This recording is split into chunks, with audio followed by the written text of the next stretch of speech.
देखो फहीम जहां, तुम अच्छा से लिखा करो बस, ठीक है, समझे ना। राइटिंग में करना है तो वो काम। अब यहाँ पर सुनो पहले, पिछले क्लास में हम लोग पढ़े समय दूरी ग्राफ पढ़ रहे थे। उसमें हम लोग देखे किस तरह से एक समान चाल हो रहा है, किस तरह से असमान चाल हो रहा है, किस तरह से विराम में हो रहा है, किस तरह वस्तु चल रही है या विराम में नहीं है, या उसका वेलोसिटी घट रहा है। कल देखिए, आज भी वही चीज देखना है, लेकिन देखना है किस ग्राफ में, तो स्पीड समय ग्राफ में, मतलब चाल और समय ग्राफ में, वेग और समय ग्राफ में देखना है ना। आई बात समझ में। तो देखिए, जब वस्तु विराम में हो, ध्यान से देखिए, ये आपको दिख रहा है चाल का, मतलब ज्यो ज्यो उधर जाएगा चाल बढ़ेगा, जो नीचे चाल घटेगा, और ज्यो ज्यो इधर समय बढ़ेगा, और ज्यो ज्यो इधर समय घटेगा।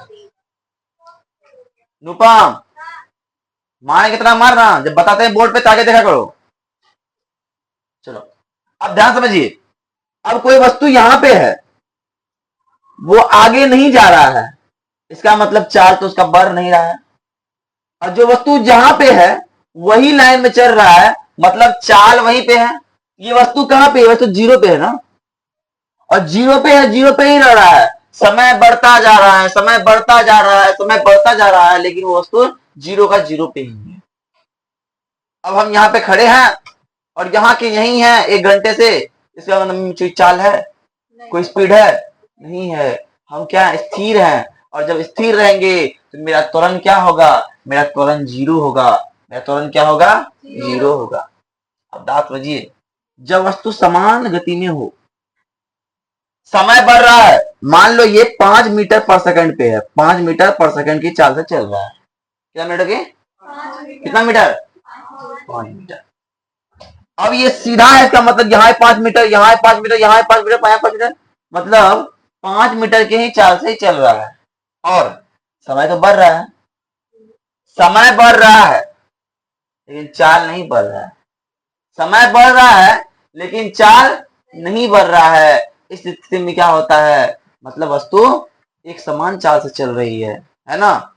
चाल, हम गाड़ी का स्पीड बढ़े भी नहीं कर रहे हैं, गाड़ी स्पीड 25 का 25 में चल रहा है, 12 किलोमीटर 15 किलोमीटर चल ही रहे हैं, चल रहा है, समय तो बढ़ता है ना, लेकिन चाल को हम कांस्टेंट रख दे, चाल को हम नहीं बढ़ा रहे हैं। इस स्थिति में बोलेंगे वस्तु कैसे है, एक समान गति में। और समझना इस बात में, इस स्थिति में भी एक्सेलरेशन क्या होगा, ये क्या होगा, जीरो होगा। काहे होगा, भी घटा u बट्टे टी, और भी मान लो भी ही है, u भी मान लो भी ही है, चाल बढ़िया रहा है, कितना जीरो हो जाएगा, 0/t, इसलिए क्या हो जाएगा, जीरो। अब वस्तु क्या बोल रहा है, वस्तु एक समान धनात्मक त्वरण कर रही है। धनात्मक त्वरण मतलब होता है जब गाड़ी का स्पीड बढ़े, जब गाड़ी का स्पीड बढ़े उसको बोलेंगे त्वरण, धनात्मक त्वरण, और जब गाड़ी की स्पीड घटे उसको बोलेंगे ऋणात्मक त्वरण, मतलब मंदन, मतलब रुकने की स्थिति में जा रहा है। जब गाड़ी को स्टार्ट मारते हैं, मारे और चला दिए, एक्सीलरेटर दिए, उस स्थिति में क्या हुआ, त्वरण बढ़ा, स्पीड बढ़ा, वहां पे क्या हुआ, त्वरण बढ़ा। एक्सीलरेटर दिए, एक्सेलरेशन बढ़ा। अब ब्रेक मारे, गाड़ी रुक रहा है, गाड़ी क्या हो रहा है, रुक रहा है, उस स्थिति बोलते हैं मंदन। क्या बोलते हैं, मंदन। तो यहां समझिए, यहां से क्या हो रहा है, गाड़ी यहाँ पे हम थे, मेरा जब हम चालू किए गाड़ी तभी समय 1 0 सेकंड था और गाड़ी का चाल भी 0 था। जब हम गाड़ी स्टार्ट मारे तो गाड़ी का स्पीड बढ़ा, धीरे धीरे धीरे स्पीड पहले 5 था, 10 था, 15 था, 20, 25, 100 होते जाते जा रहा है, और समय भी मेरा 5 सेकंड, 10 सेकंड, 20 सेकंड, 30 सेकंड बढ़ते जा रहा है, बढ़ते जा रहा है। इस स्थिति में क्या हो रहा है भैया, मेरा त्वरण बढ़ रहा है, मेरा त्वरण बढ़ रहा है। त्वरण कितना होगा, त्वरण बढ़ रहा है, त्वरण क्या होगा, 0 से बढ़ा होगा। त्वरण क्या हो रहा है, बढ़ रहा है, गाड़ी का स्पीड बढ़ रहा है क्या ना। कभी 0 था, हाँ, जब गाड़ी स्टार्ट मारे थे तभी क्या था, 0 था, लेकिन जब गाड़ी चलने लगा स्पीड क्या हो गया, बढ़ गया, और त्वरण क्या हो गया, बढ़ गया। लेकिन अब यहाँ पे, अब मान लो यहाँ गाड़ी आ गया है, गाड़ी का चाल क्या है यहाँ पे, 25 किलोमीटर प्रति घंटा है, 25 किलोमीटर प्रति घंटा है। और यहाँ पे हमको लगा कोई आदमी, कोई बच्चा आगे आ गया, हम ब्रेक मार दिए। क्या मार दिए? ब्रेक। जब ब्रेक मारे तो मेरा गाड़ी का चार्ज क्या हो, धीरे धीरे कम होने लगा। पहले 25 था, अब 10 होने लगा, 20 होने लगा, 15 होने लगा, 0 होने लगा, अब 0 पे आ गया। और समय क्या है, समय में बढ़ता गया। इस स्थिति में क्या हो रहा है, चाल कम हो रहा है, चाल कम हो रहा है, इसलिए बोलेंगे चाल ऋणात्मक हो रहा है। और जब जब जब मेरा क्या होता है, तुरंत ऋणात्मक होता है, हम बोलते हैं वस्तु मंदन में है, वस्तु मंदन में है। मंदन में होना मतलब होता है उसका रुकने की स्थिति, रुकने के लिए जा रहा है, वो कहीं से इस चाल में चल रहा था, अब वो रुक जाएगा। अब कुछ महत्वपूर्ण सूत्र है जिसको ड्राइव करके बताया गया है किताब में, उनको हम सूत्र को समझाते हैं और उसका एक्सप्लेनेशन देते हैं क्या करना है। समझिए, एक फार्मूला है v बराबर u प्लस ए टी।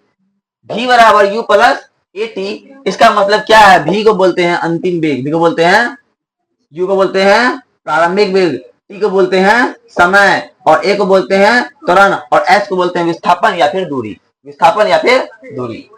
कहीं कहीं इसका यूज कहाँ करते, फॉर्मूला का न्यूमेरिकल्स बनाने हैं, जब हम सवाल बनाएंगे तो वहां पे सवाल बनाएंगे, मान लो कोई बोल दिया कि कोई वस्तु क्या प्रारंभिक चाल 20 किलोमीटर प्रति घंटा की चाल से चल रहा है और उसका त्वरण 4 मीटर प्रति सेकंड स्क्वायर है और वो 10 सेकंड टाइम ले रहा है, तो उसमें उसका अंतिम वेग क्या होगा, ये फॉर्मूला लगा देंगे। अब क्या हुआ, एक फॉर्मूला है f बराबर U T plus half A T square. बोला कि कोई गाड़ी चलना प्रारंभ करती है, कोई गाड़ी 10 किलोमीटर प्रति घंटा की रफ्तार में चल रही है, कितना घंटा की, 10 किलोमीटर प्रति घंटा के पास चल रही है, और उसका त्वरण 4 मीटर प्रति सेकंड स्क्वायर है और वह 10 सेकंड तक चलता है, तो उसका कितना दूरी तय करेगा, ये वाला फॉर्मूला ले जाएगा। बस। और एक फॉर्मूला और है, या मान लो अब वहां पे याद दिया हुआ है, वहां समय दिया नहीं रहेगा, एस दिया रहेगा, उस स्थिति में हमको भी निकालना है, तो ये वाला फॉर्मूला लगा देंगे। और यहाँ पता है भी अंतिम वेग होता है, यू प्रारंभिक वेग होता है, टी समय होता है, ए एक्सेलरेशन मतलब त्वरण होता है, और एस तय की गई दूरी या फिर कोई दिक्कत। जब वस्तु कोई वृत्तीय पथ पर हो, जब वस्तु वृत्तीय पथ पर घूम रहा है, जब ये वस्तु वृत्तीय पथ पर घूम रहा है, सर्कुलर मोशन में घूम रहा है और इसकी त्रिज्या क्या है, आर है, उस स्थिति में अगर वस्तु द्वारा एक चक्कर में लगाया गया समय अगर निकालना हो तो क्या हो जाएगा, जिस स्पीड में गाड़ी चल रही है, वस्तु चल रही है भी, तो हो 2 पाई आर बट्टा भी। अगर उसका स्पीड निकालना हो, चाल निकालना हो, फॉर्मूला हो जाएगा 2 पाई आर बट्टा टी। कहा कि यहाँ टी के आर क्या है, पथ की त्रिज्या, टी क्या है एक चक्कर में लगा समय, और भी क्या है चाल, और 2 पाई क्या है पता ही है, पाई कांस्टेंट, इसका मान होता है 22/7 या मतलब 1 चाल। कोई दिक्कत, चलिए अब ध्यान समझो। एक क्वेश्चन है कि जब कोई पिंड 20 किलोमीटर प्रति घंटा की चाल से चलना प्रारंभ करती है, अब वो चलना प्रारंभ कर दिया कितना, 20 किलोमीटर प्रति घंटा से, तो प्रारंभिक वेग क्या हो जाएगा, प्रारंभिक वेग यू बोलते हैं, यू को बोल दिए 20 किलोमीटर, 20 ने 18 रहने दो, कितना रहने दो, 18 रहने दो, कितना रहने दो, 18 किलोमीटर प्रति घंटा चल रही है, क्या हो गया 18 किलोमीटर प्रति घंटा। और बताते हैं, जब 18 किलोमीटर प्रति घंटा को मीटर पर सेकंड में करेंगे, जब किसी वस्तु को मीटर पर सेकंड बदलेंगे, उसको 5/18 क्या करेंगे, भाग देंगे, कितना करेंगे, 5 गुना देंगे, गुना जब करते 1 हो जाता 5 मीटर पर सेकंड, मतलब मेरा यू निकल गया कितना, 5 मीटर पर सेकंड। एक बात ध्यान लीजिए, नोट में लिख लीजिए, नोट में लिख लीजिए, यदि किलोमीटर पर घंटा हो तो मीटर पर सेकंड में बदलने के लिए 5/18 से गुना किया जाएगा, गुना करते हैं। ये बात नोट में लिख लो कहीं बगल में, ये बात कहीं नोट में लिख लो बगल में, है ना। तो मेरा हो गया।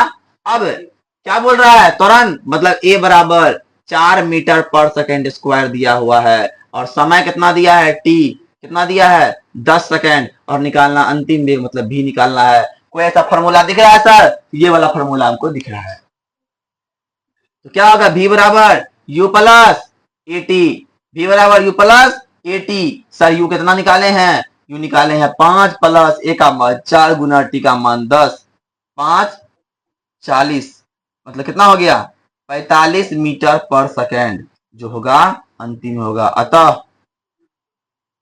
अंतिम वेग 45 मीटर पर सेकेंड होगा। आई बात समझ में? उतार लो।